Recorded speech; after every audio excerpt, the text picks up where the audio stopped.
All right, just in time for munching too. Um, if we can reach you, we can teach you, right? That's the general consensus. And I'll be honest with you guys, I don't even know why we keep doing these spaces. I can be doing like YouTube videos or whatever instead.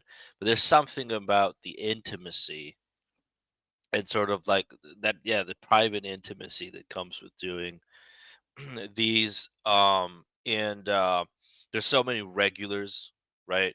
There's usually like 40, 50 people in there, like whenever we do it, regardless of the time. I appreciate very much. Um, and soon enough, like we'll move it to some other platform. I'm just like way too busy to set that up right now, but with everything. But um, this is more of an internal thing as well. Like you don't make like videos about this stuff because it just like flies over most people's heads, right? It's interesting. A lot of people watch it. There's a degree of sensationalism to it, right? And you can get some views and make some money off of it, whatever. But we don't care about that for now. Um, Generally, like why it's so important to me to talk about this particular topic, just topic of egregores and neo-egregores in particular, is because, well, we're in one right now. um Regular viewership or regular interaction with the people that you know and people around you and so on and so forth, that has a more profound effect than, well, most people know, and most of you know probably, I guess. I want you to gain a new understanding of how energy moves. And I know you've probably read a lot about it, and you've read a lot of opinions about it, and da da da. But there's only one proof based concept. Okay. And I really want you to get that in your head. Um, how energy moves is not subjective, but it can be subjected to human input. And a lot of people claim to know and claim to understand how energy moves and how it's formed and so on and so forth. But this is the large and painful truth of it, if you want it, is that if you don't feel energy, like if you can't intuitively feel how energy moves, and most people can't, right? Um, your knowledge is as good as useless. Um, so when someone talks and you sort of like hear them talk about energy and so on and so forth, it's very easy to determine if it's someone who actually feels the energy or if someone is just doing guesswork, right? And I'll tell you why. So let's go outside of the individual factor now. Let's go outside of the individual man or woman, and let's focus on something we call an egregore, and then let's also focus on something that we can call a community. So what's the difference between an egregore and a community? Well, firstly, what even is an egregore? An egregore is a semi-sentient blob of energy in that exists in what we call the subtle realm. The subtle realm is that which lies between the material and the immaterial realm. Okay? And now the subtle realm is a very strange and interesting place, and it has this interesting quality where it can affect both material and immaterial realms, but to a lesser degree. So not to a degree where, let's say, I can, you know, touch a cup and lift it up in the air, right? That's a direct way of affecting the material world. The subtle world, or things that are energies that exist in the subtle world, can only affect things, just slightly.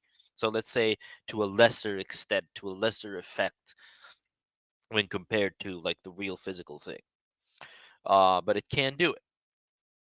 And now an egregore is something, a semi-sentient. belief system that is formed by the collective belief systems of the people who adhere to its dogmas and laws and rules and boundaries.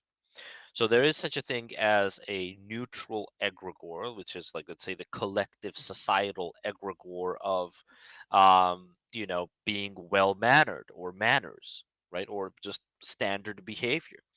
And the egregore of standard behavior, you can feel that shift a little bit depending on where you are. So, like, depending on like what kind of like nation or culture you're in, and so on and so forth.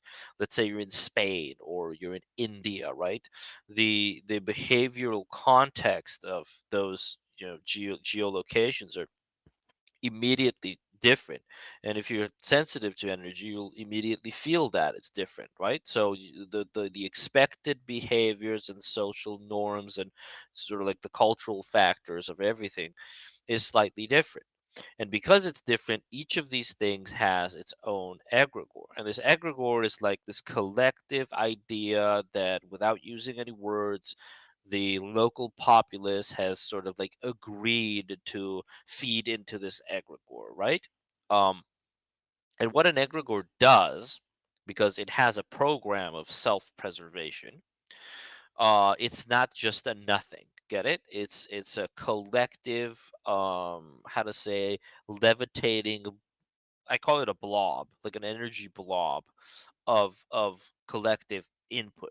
And how you input into the egregore, or how one inputs into the egregore, is through their belief system, right?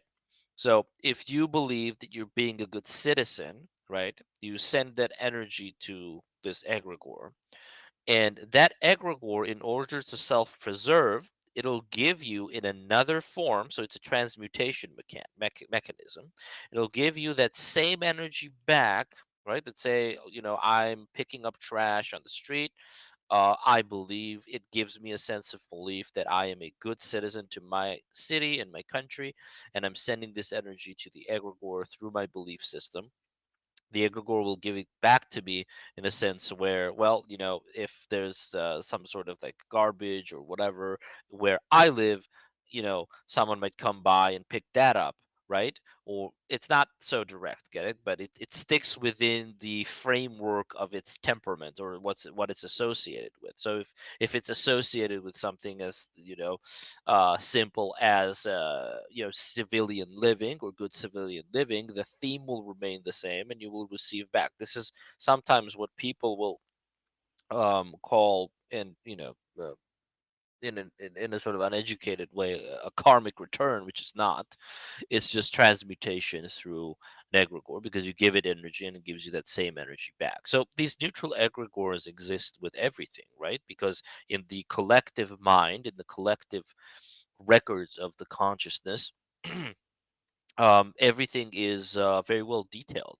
So when you go to a new place and you sort of like feel the vibe shifting there, the energy shifting, and you're called to behave in different ways. So, for example, if you went on a trip to Siberia, Russia, you would not, behave the same way if you went on, I don't know, Honolulu, Hawaii, right? Like it's two completely different modalities of thought, because you're under the thrall of different egregores. Now, why are egregores, or how can egregores be powerful? So, for example, if you like football or soccer, wherever you're from, and whatever you want to call the sport, um, then you're part of its egregore. And football or soccer is one of the largest sporting egregores, right, on planet Earth. Let's say I'm absolutely not interested in that sport. Like, I don't care about it. I don't care about the players.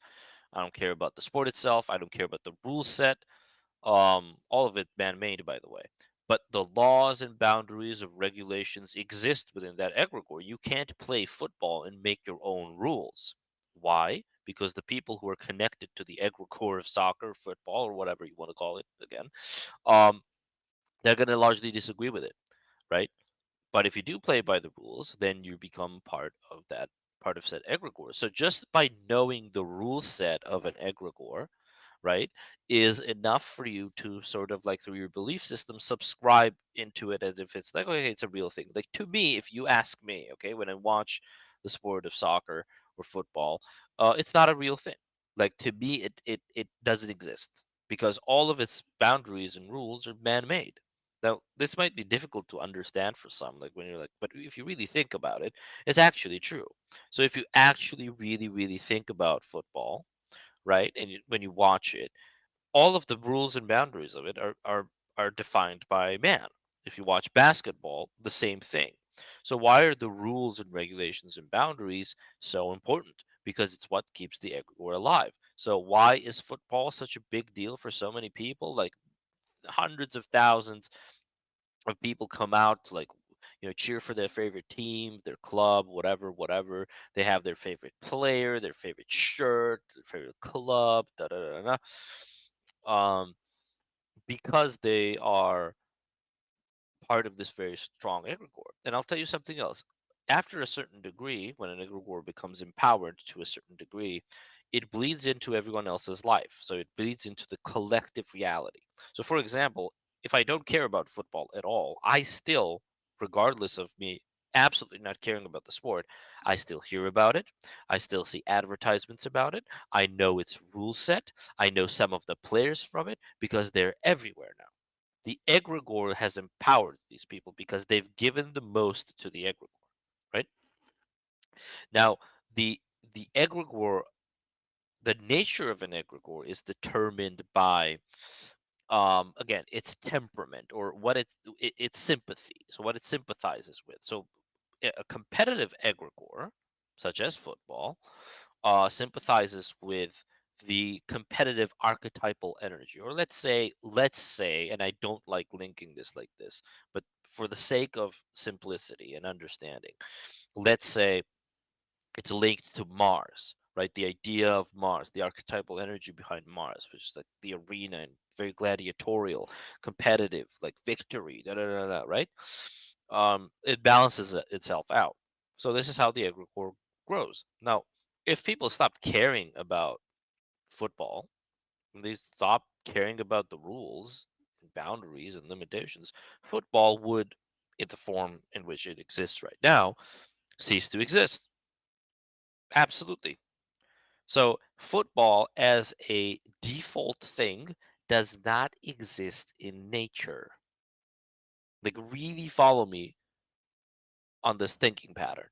Football as a separate thing, right, outside of human input does not exist in nature.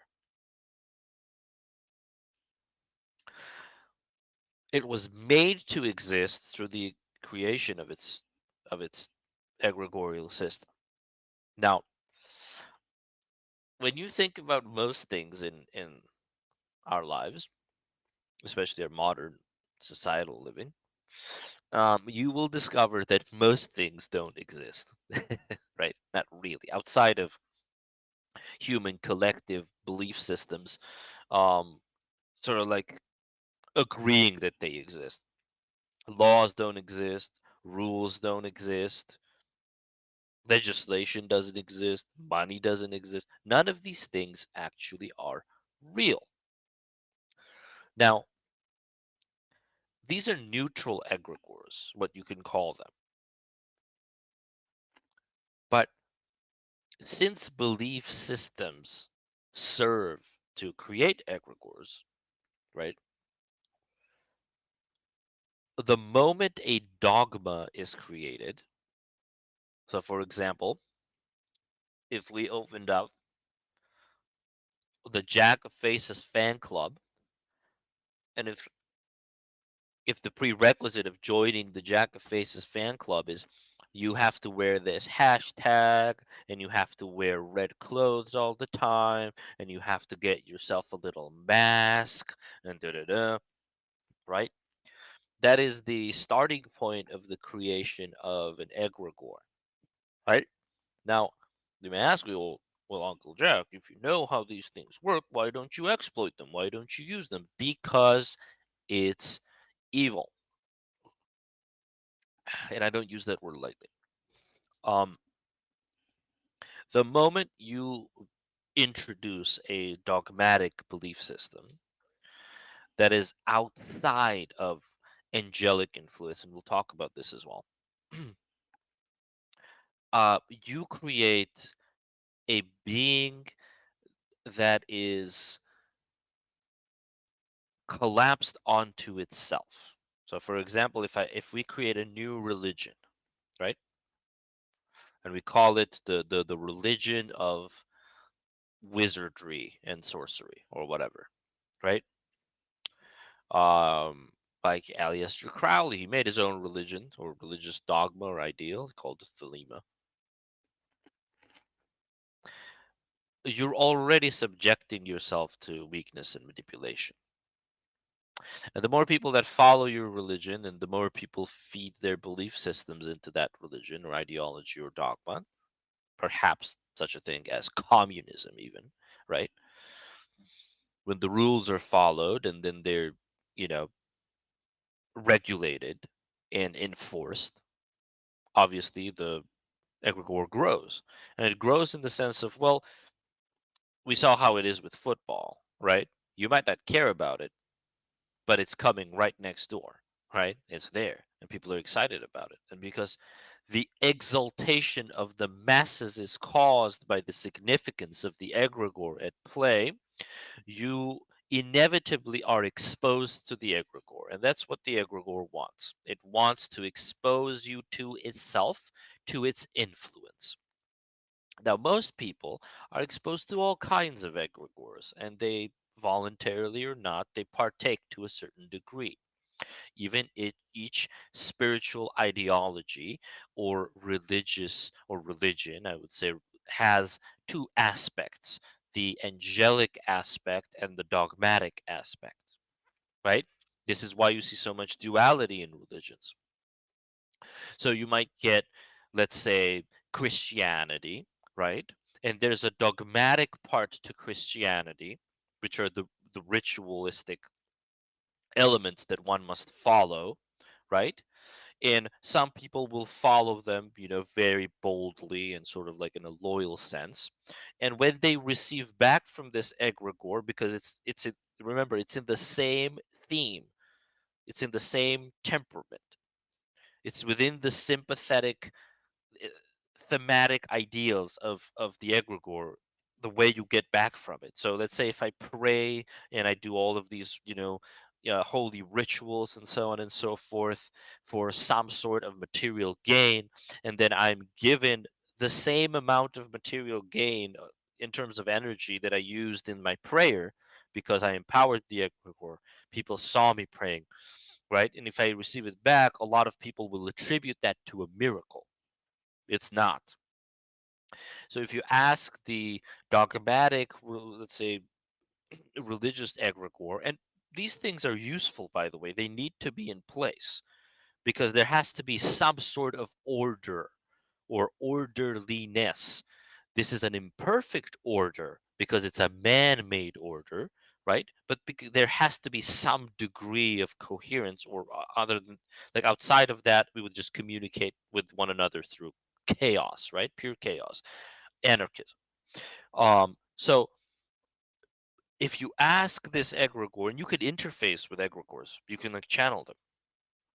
And if you ask the egregore what is above you, like what exists beyond you, it will always answer you nothing. I am the highest form of existence there is.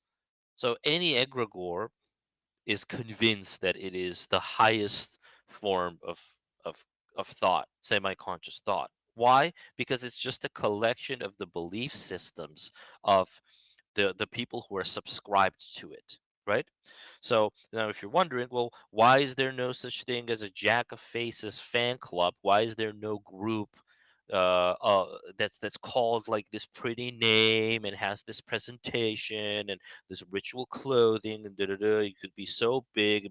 That's why, because how you unsubscribe from inviting divine angelic influence into whatever you're building and whatever you're doing is by creating a synthetic abomination version of that same thing.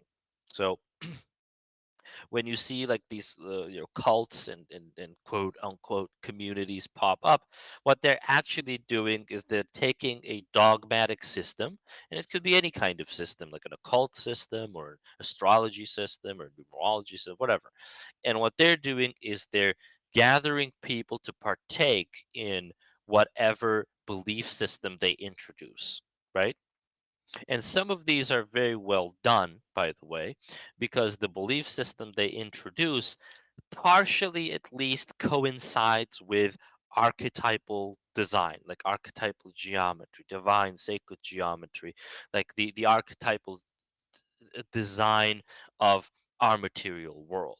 So they use these sort of like archetypal codes, you can call them, and they create sort of like a 90% truest version of it, and then they'll change the 10% of it, right? And they'll introduce something new, right? So akin to what the Romans did with sort of like the Greek mythos, and what the Visigoths did with the Roman mythos, and so on and so forth, right? So they'll insert a little bit of their own into an existing strong egregore, because you can't just let the egregore, you know, dissipate, because too many people are involved in it.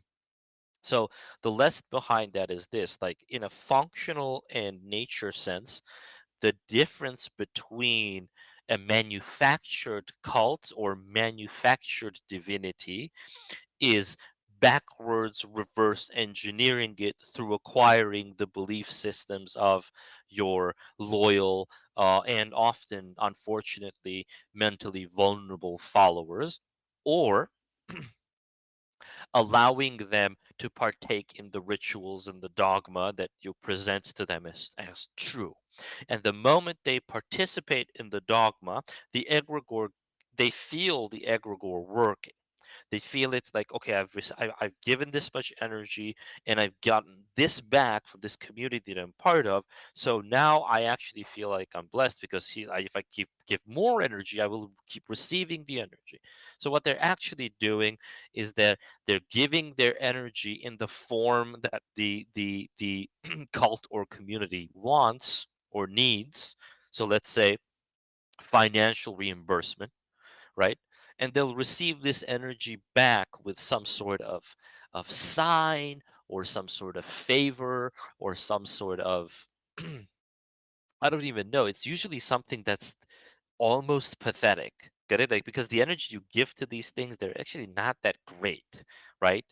They're not that large. So if I donate like $10,000 to like this dogmatic system or whatever, right? Like I'll bit by bit, like piece by piece, get a little bit back of that through, like some of the other members might give me favors, or they might treat me nice, and da. So energetically, you will always made to feel that, you know what, I'm actually getting so much out of this. But in truth, you're just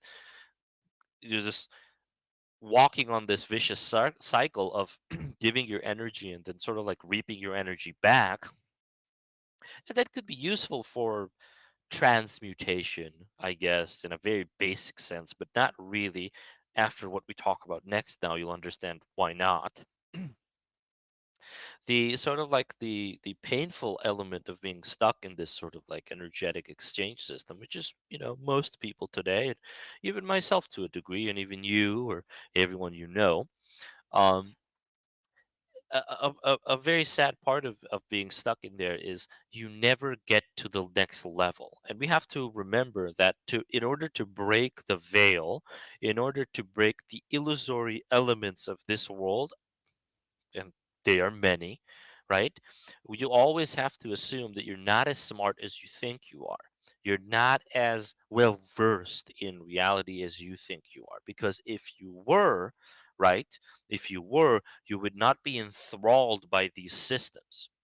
So you have to keep a cautious confidence, and you have to keep a certain degree of humbleness, because if you don't, okay, if you don't, you are going to get ego trapped into one of these things. That's why it's called the exaltation of the masses through egregoric means.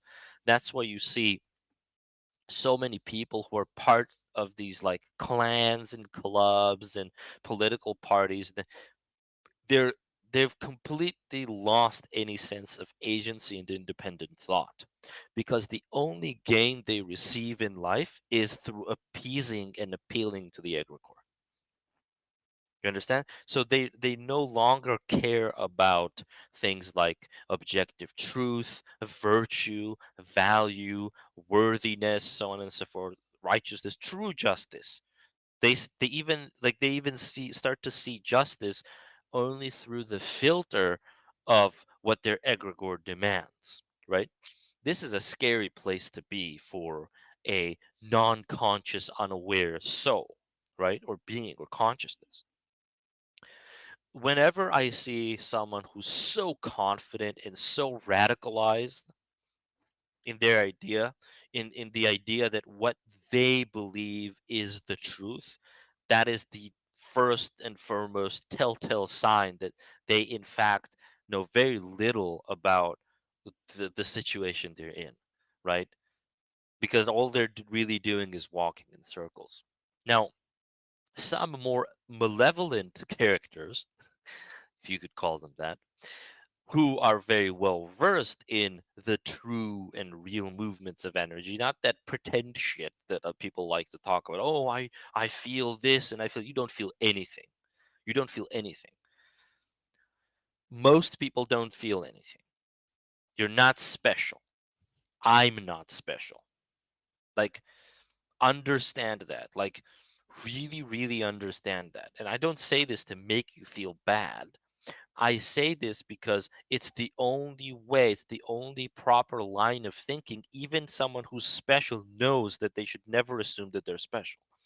Like, the line of thought here is that if the moment you assume that is the moment you lost the game on an energy level, because um, the the movement of energy is a collective thing that interfaces with the individual at all times. So there's constant interplay between the individual's energetic form and the collective form.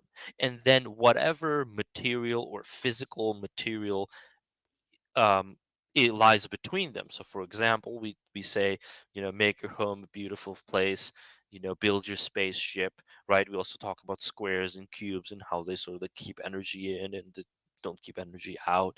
We talk about the architecture of old churches and monasteries and sacred temples found all throughout the world, and what they do and how they manifest energy and how they direct it or redirect it, or um, um, so on and so forth.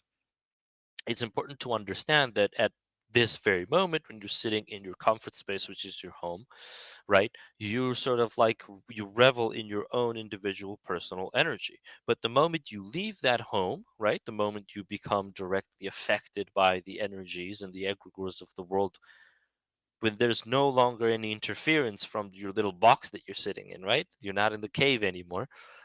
You start to become a little bit more exposed and a little bit more enthralled by the energies of the outer world. Now, if it's an outer world that screams peace and quiet and harmony, great. But if it's an outer world that is relatively chaotic and relatively malevolent, right? You want to remain cautiously aware of it. And, well, like we said, you also want to remain cautiously confident in your existing belief systems, but never to a degree where you're just convinced this is the truth and that's it. When a community is created, a community of people that is naturally occurring. So again, we're not opening the Jack of Faces fan club. We're not opening the Jack of Faces merch store or anything like that. But it's a naturally occurring community. Like, let's say, here, everyone is here through choice, not through dogma, and definitely not through being strong armed into being here.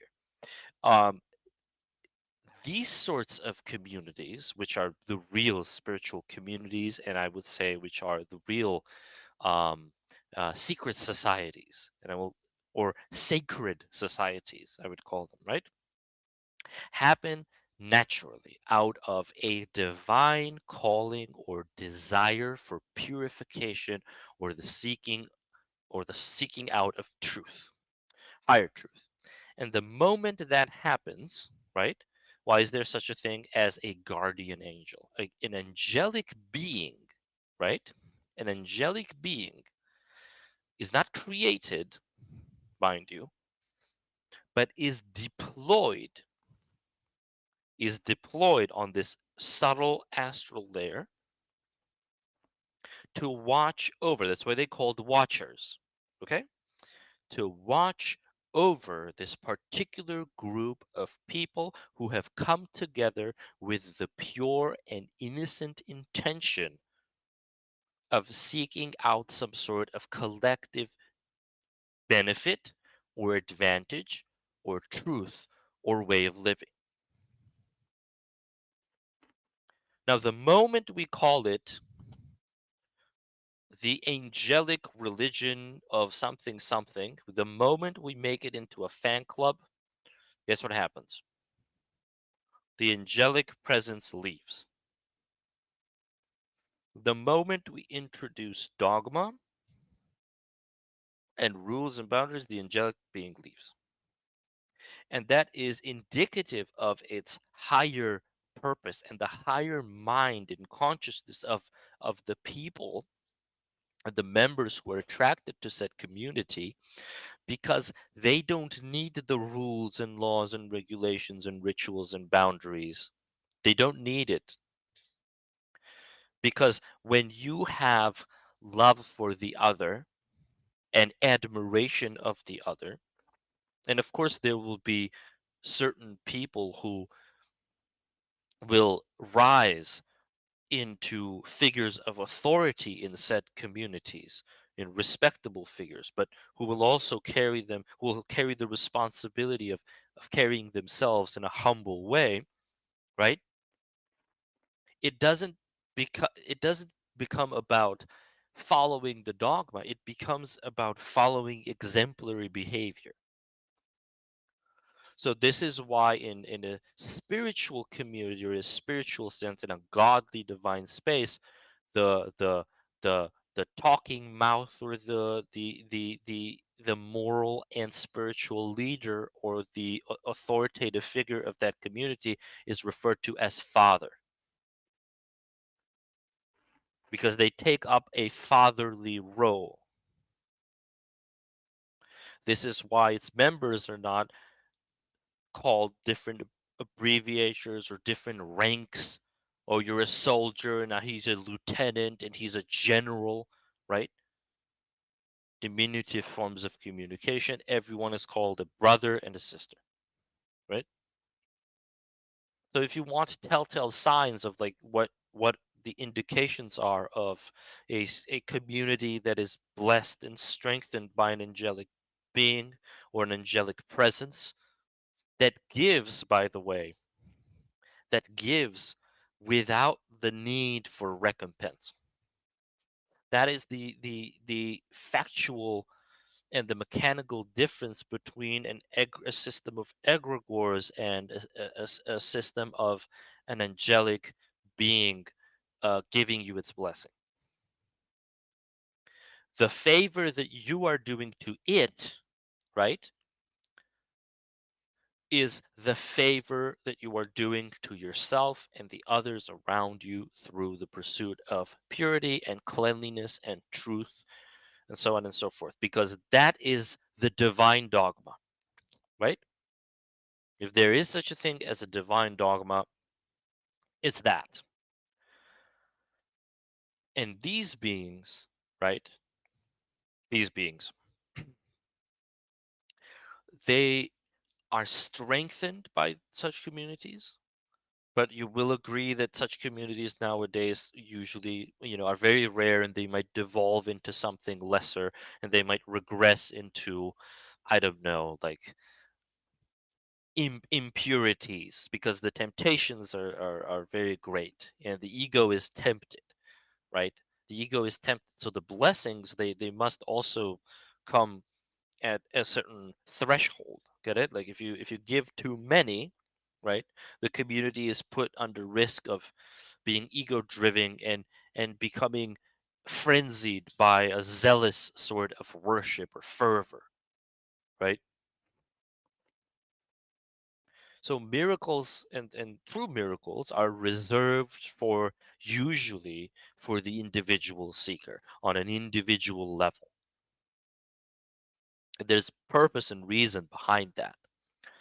Now, when you understand that there is such a realm, well, when where all of these egregores or all of these energies sort of like sit and remain, and even most of the lesser gods, right? So there's such a thing as let's call them elemental paralogical beings, right? So there is such a thing as an aspect. So for example, hatred or anger or so on. When you feel these emotions, the moment you feel a certain emotion, you connect to the egregore, the aspect, the elemental aspect of that emotion. So each emotion is linked and tied to the elemental makeup of the material and immaterial planes. So there are these aspects that collectively exist and they're very powerful.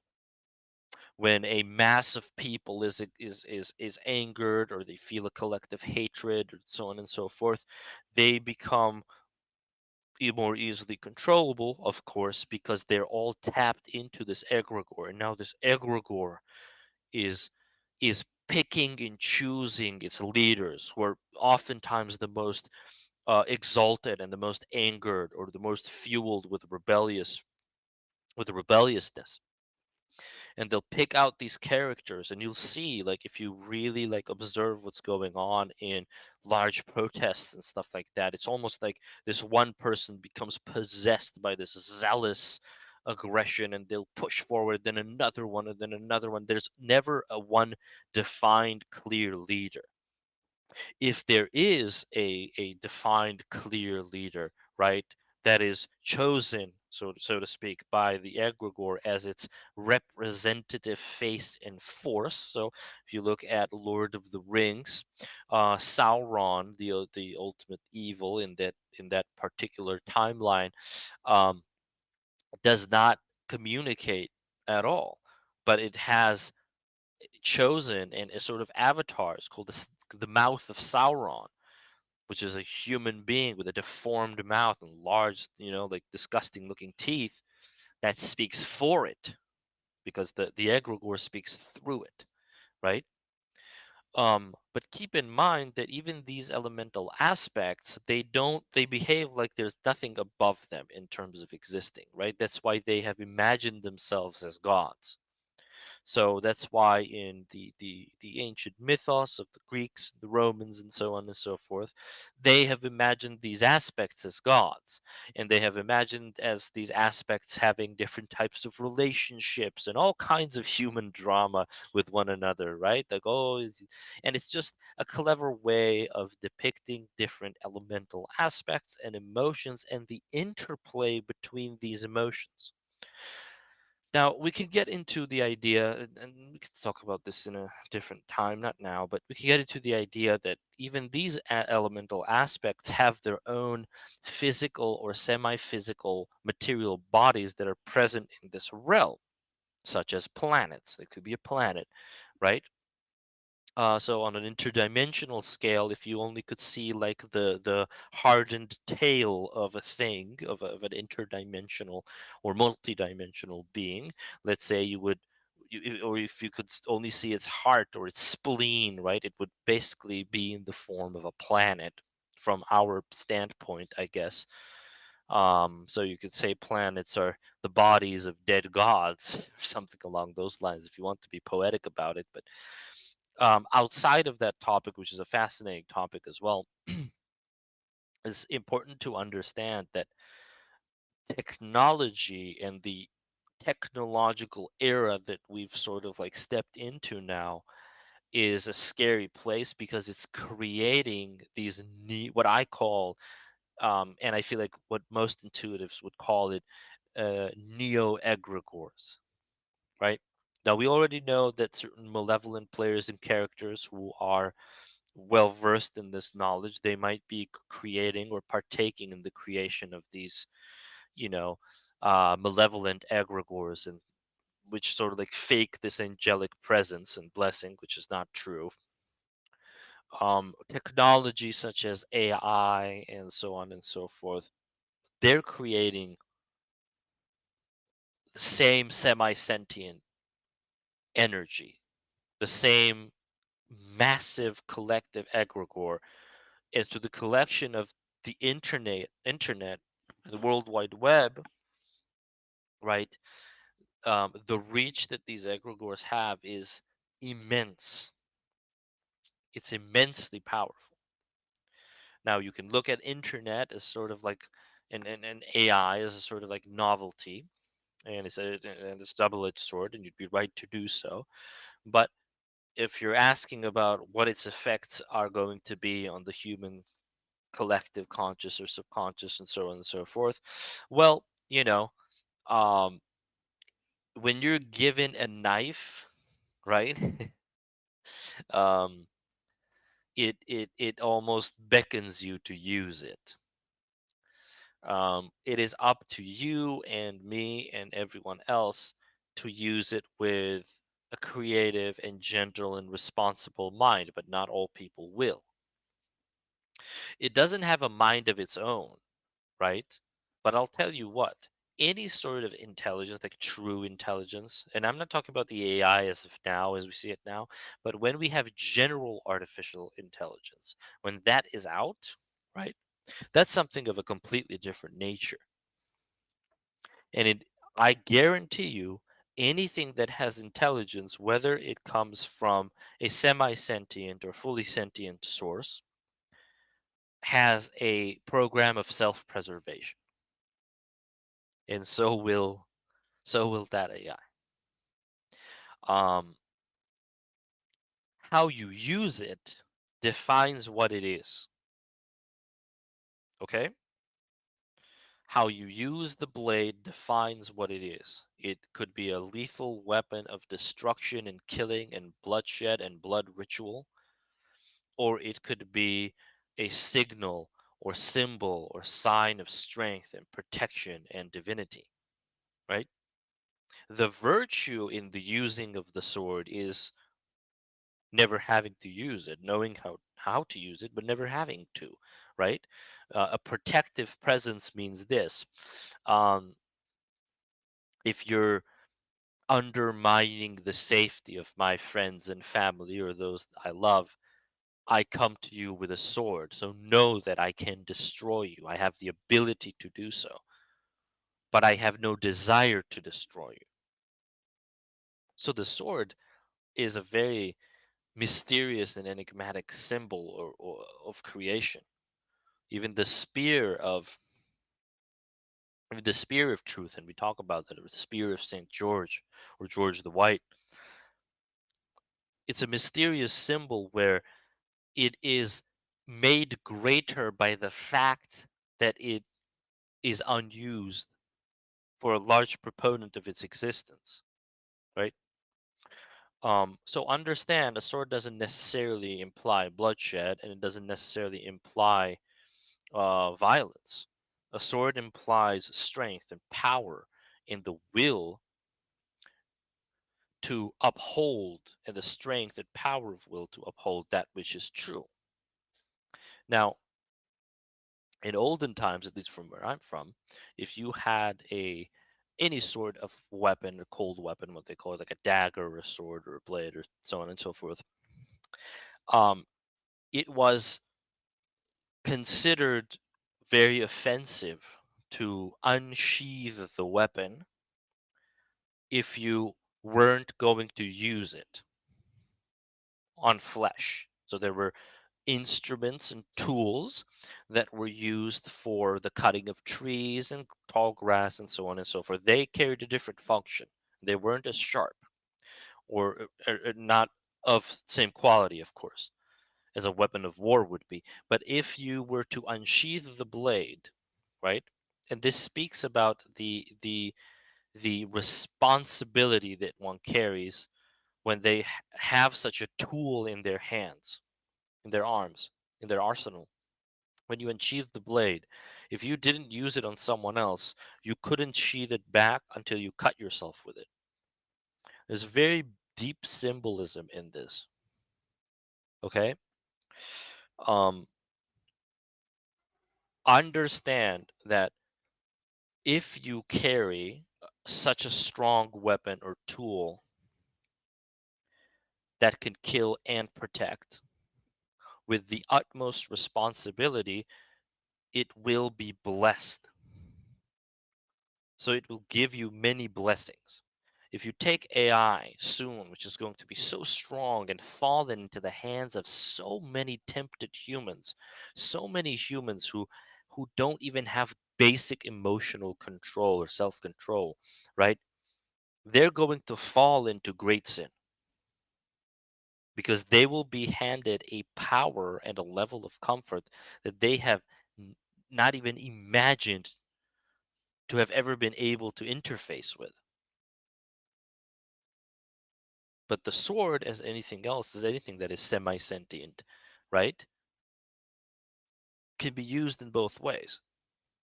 And the nature of its egregore is defined by how it is used, how it impacts the world around it through the mover, through the prime mover, which is you, the animating force behind its lethal, deadly potential. So why do we talk about this sort of like allegory? Um, in this subtle realm, there takes place a constant back and forth, a constant war of ideologies and ideas and belief systems and so on and so forth. And if you could view this space, this vast astral expanse where all of these neutral and malevolent and non-malevolent egregores exist, you will find that there's a grand deficit of blessed corners, so to speak, right? And because the creation of such blessed corner, it cannot occur in a manufactured sense. You can't just go and conquer an island and call it a nation. This is why the origin story or the creation of each nation carries with it the mythos of the significance of divine blessing and bloodline. You cannot create a home, right, if it is not divinely blessed. And while some countries are divinely blessed and they're created in such a sense, there are some others that devolve into regressed states. And when they revolve into their regressive states, when they sort of dissolve the ideologies and the belief systems that made them, when they lose their blessing, the blessing of their divine angelic forefathers, they fall into regression and disrepair. Let's say the Roman Empire. Let's say what we're seeing today with many countries globally. Let's say what we're seeing today with the United States, right? The the the divine dogma that a country or nation is founded upon, the moment that dogma is no longer followed, its blessings reduce and its blessings fly away because there is a threshold on our realm. There is a threshold of the totality of angelic influence that can exist at a time. You understand? There's a threshold. Someone will always carry the divine burden or the flag of this divinity, but it will always be the same amount. What our world has been so far for the apprenticeship of the soul or spiritual apprenticeship has allowed very few conscious beings to ascend to the next stage, right? But there has not been like this mass ascension event where you go beyond the material, when you go beyond the wheel, the reincarnative wheel, and so on and so forth. And the reason this happens is because largely, um, Earth has been a very heavy and dense place. We talked about binding rituals, and I'll touch on that a little bit too. Um, Anything paranormal or supernatural or irrational, most of it, which is negative, unfortunately, in this realm, right? Most of these constant wars, we're taught that this is sort of like the standard. It's like normalcy, right? It's a standard thing that happens and has happened throughout history at all times, and there's really no stopping it and no explaining it. It is within, or at least this is what we're told, it is within human natures to constantly have conflict and violent engagement with one another, right? But what if I told you that that is in fact not true, right? Who says we have to be constantly in a within a historical context, constantly killing one another for the sake of sport or dominance or influence or whatever you want to say, right? Who said? No one. You just assumed that it's part of the nature because it's been going on for, well, so long, ever since you've existed, and I and anyone else, right? We've heard on the news about, oh, the big bombing happened here, a killing happened here. Right now, today, we're seeing the destruction of men, women, and children on a global mass scale, like we haven't had this scale for, several decades now, I believe. So, what is a binding ritual? A binding ritual is the premature slaying or annihilating of a human consciousness, a human soul who is going through their apprenticeship on this earth, who is here to learn, go through certain experiences and lessons, to reap the results of their choices, so to speak. um, and to prematurely cut that through the means of another human's choice. And I will tell you something now, and I know some people will say this, and they will be right to do so in a paradoxical sense. Even all of this is, of course, preordained. There is a grander architect, there is a grander divine meaning and symbolism to all of this. So it's not like this happens from a sense of like someone's choice in like what to do with other people's lives or how to gamble with other people's lives. No, even this process is divinely ordained, and that is the greatness of God, and we can talk about it about in some other sense. But within the scope and scale of our discussion on how we're viewing the world, what a binding ritual is when such a thing occurs, the annihilation of a soul in its apprenticeship in a premature state through wars and murders and killings and tortures. This soul finds it weighs the earth down. It finds it very difficult to move on from it, to move on from its experience, because it feels like it hasn't completed its decree, its divine fate or destiny or mission. And it's sort of like in an energetic sense, it haunts this realm. It keeps itself in this realm, and because its soul is tethered or binded to this realm itself becomes a less, you know uh, pure space. There's more negativity to it. So if you look at Earth, that is something that is divinely or inherently pure and innocent and beautiful, but also is something that is in a manufactured sense, in a synthetic sense, like bogged down by these soul binding rituals that we're seeing, unfold in a on global scale. You sort of start to it unfolds before you, right? You sort of start to understand like what's the meaning behind all of this, right? Um, And the moment you realize this is the moment you become aware of how energy moves. This whole talk was for me to communicate to you the way energy moves, like truly, right? not in an individual sense, not in the sense of like, oh, I feel this or that, or like some people will, like there's a lot of like fakery out there. But um, if you look at on a symptomatic sense, if you look at global events and if you look at personal experiences and regressive hypnosis experiences and so on and so forth, you'll understand that people are tied to liminal spaces. Like humans are a liminal being. It's almost like we're living in this eternal hallway, right? We're not living in this place. It's not a box. It's like this eternal hallway, and things and influences sort of like there's many doors, right? And things and influences like slip into the hallway through these many different doors, right?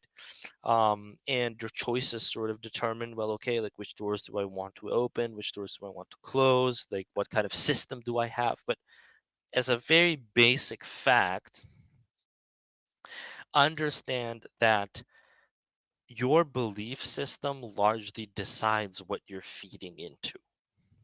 And that's when it becomes a little bit murky and a little bit more difficult, because you realize when you worked on your belief system that your belief system is not fully under your control.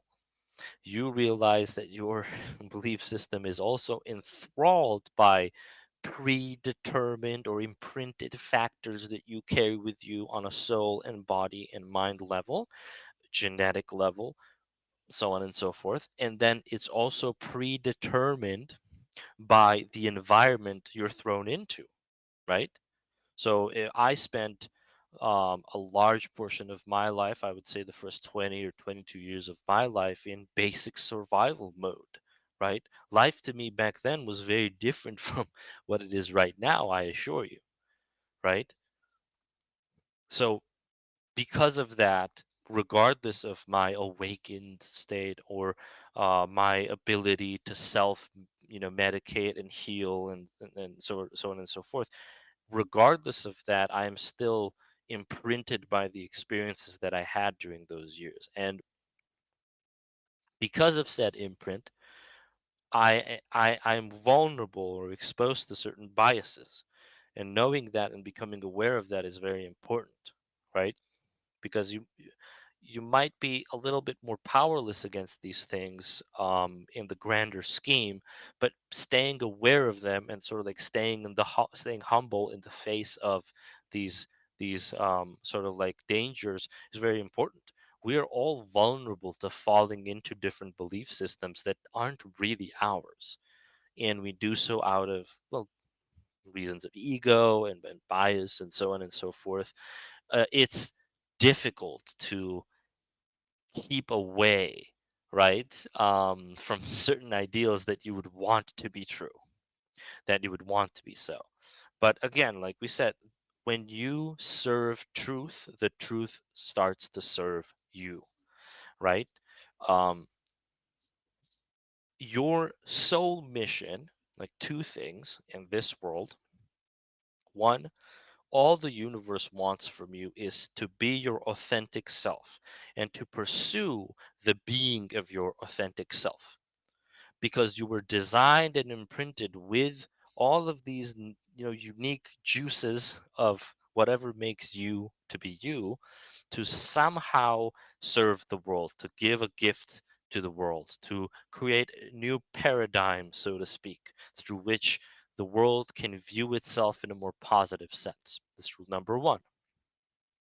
And rule number two, I guess, is mm, you have to understand that the highest pursuit achievable in the material plane is the pursuit of truth. And then the pursuit of truth will take you to the pursuit of paradox. And then once you've gone over that hill, the hill of paradox, you can start to understand higher truths. You can start to understand the why behind all of this, the order behind the chaos, the justice behind the injustices, right?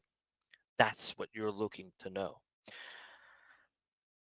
Anyway, if you've ever asked the question, why is there no counterpart to, let's say, in Star Wars they can make an order of the Sith or whatever, right? The evil Jedi or whatever. But the existence of evil Jedi is, well, spawned out of this constant need for balance, and the origin of it is the initial Jedi Order that exists, right?